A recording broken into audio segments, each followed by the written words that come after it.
Hi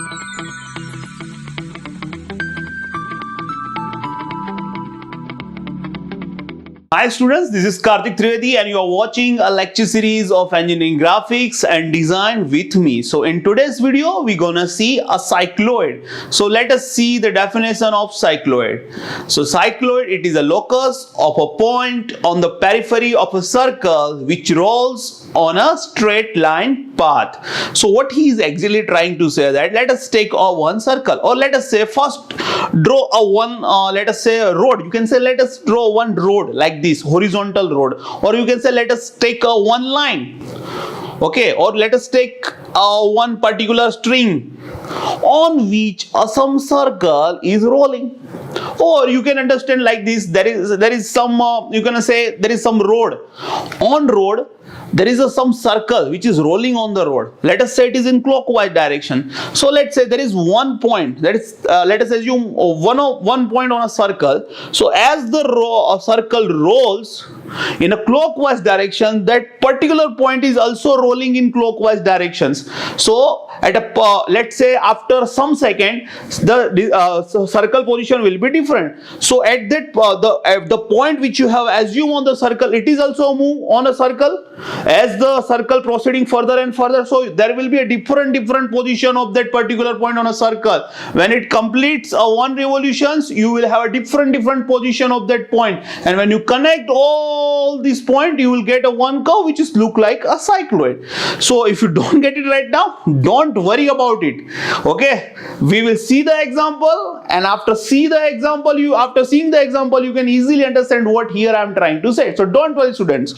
But before we jump onto the example, let us see different type of cycloid. So we will have basically a four type of cycloid: superior trochoid, inferior trochoid, epicycloid, and hypocycloid. So what is superior trochoid? What is a superior trochoid? If the point is outside the circle. So what is saying, if the locus of point P is outside of the circle, so we will call it a superior trochoid. That we will see in the example. Now don't worry about that. Sir, from where it is outside of the circle? Now we will take the example and then you will understand, yeah sir, you have said that if the point is outside of the circle, it will be a superior trochoid. Okay, so don't worry, just remember something like this. If the point inside the circle, then it will be inferior trochoid. If one circle is rolling on another circle from the outside, then it will be epicycloid. Reverse of this, if the one circle is rolling on another circle from inside, so it will be a hypocycloid. So you have to just remember this thing. If you don't remember definition, if you don't understand what here I am trying to say, don't worry about that, okay.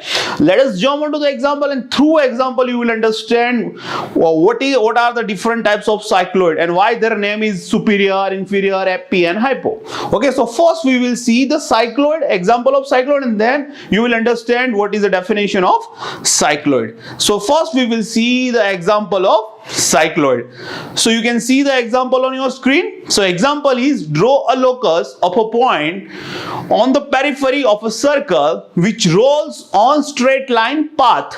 Take a circle diameter as 50 mm. So now here we have to draw a locus of point which rolls on a straight line path. So this point is on what? It is on a circle, and the circle is rolling on a straight line path. So now you can understand how it is something similar to the definition of cycloid. So what we will do? First we will write given data. So given data, we have diameter, circle diameter equal to 50 mm. Now first we will draw a circle which is having diameter d equal to 50 mm. Now divide this circle into 8 number of equal parts like this. So now we have divided the circle into 8 number of equal parts. Now what we will do? Now we will assume that this circle is rolling in a clockwise direction. So we will assume the rotation of this circle in a clockwise direction. So as we have assumed the circle is rolling on clockwise direction, so we will give the numbering in clockwise direction. So like this, 1, 2, 3, 4, 5, 6, 7, and P. And you can see the center of the circle as a C. So you can see the C on a the word C on a circle, which shows the center of this circle. So we have point 1 to P, and also we have a center C on a circle. Okay, like this. Now what we have to do? Now we have to take a straight line path, because this circle is rolling on a straight straight line path. So we will draw a straight line path. So that means we will draw a one horizontal line. We take a horizontal line as a straight line path and having a distance L equal to pi d. So from point P we will draw a horizontal line which is having a distance equal to pi d, like this. So see, this is the straight line path on which this circle is rolling. Okay, now what we will do? Now come on to the center C of the circle. So now come on to the center C of a circle. So from point C of the circle, draw a horizontal line which is parallel to pi d, like this. Now divide this line into 8 number of equal parts. So we know that we have drawn the this line parallel to pi d. So automatically we are dividing the pi d distance into 8 number of equal parts, like this. So divide the line which is coming from point C which is parallel to pi d into 8 number of equal part and give numbering like this: C1, C2, C3, C4, C5, C6 and C7 and C8, like this. Okay.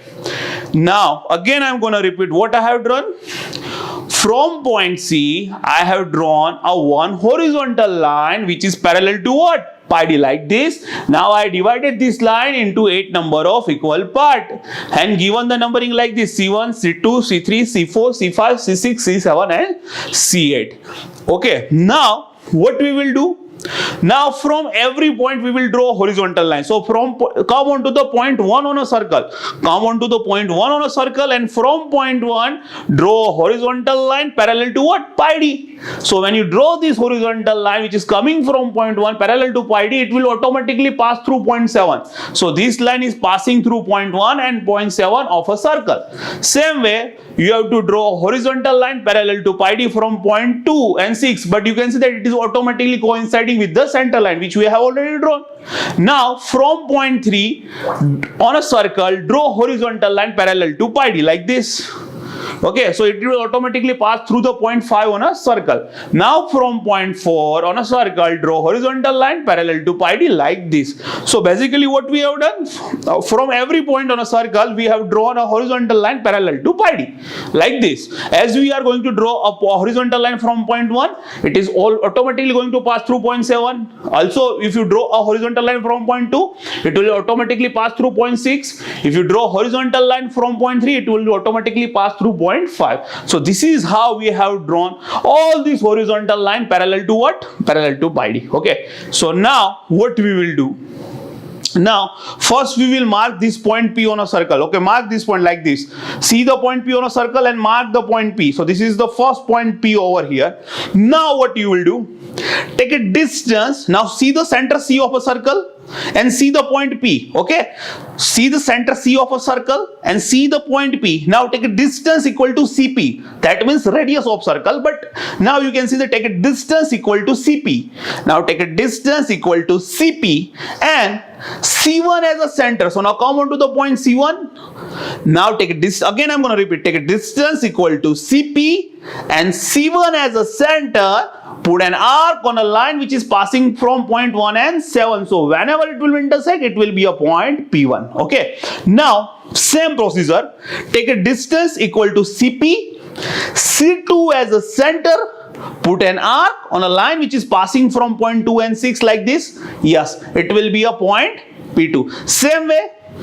Now take a distance equal to CP. So always remember, distance CP will be always fixed. Now come on to the point C3 and point C3 as a center. Put an arc on a line which is passing through point 3, horizontal line, like this, and it will be a point P3. Now take a distance equal to CP.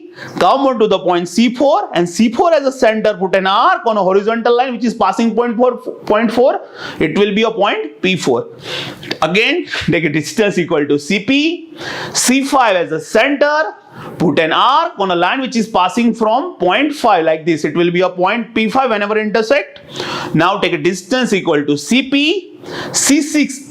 Now come on to the point C6 and C6 as a center. Put an arc on a horizontal line which is passing from point 6. Whenever it intersect, it will be a point P6. Now come on to the, take a distance equal to CP. Now come on to the point C7. C7 as a center. Put an arc on a line, you can say horizontal line, which is passing from point 7. Wherever intersect, it will be a point P7. Now take a distance equal to CP. and come on to the point C8. C8 as a center, put an R on a line which is passing from point P. So horizontal line which is passing from point P, whenever intersect it will be a point P8. Now connect all these points from point P to P1, P2 to P3, P3 to P4, P5, P6, P7 and P8. From point P to P8, draw all these points by smooth curve like this, and the curve that you are getting is a cycloid. So what exactly these all points are? P1, P2, P3, P5, P6, P7, P8. All these points. What all these points? You can see the point P. You can see the first position of point P on a circle.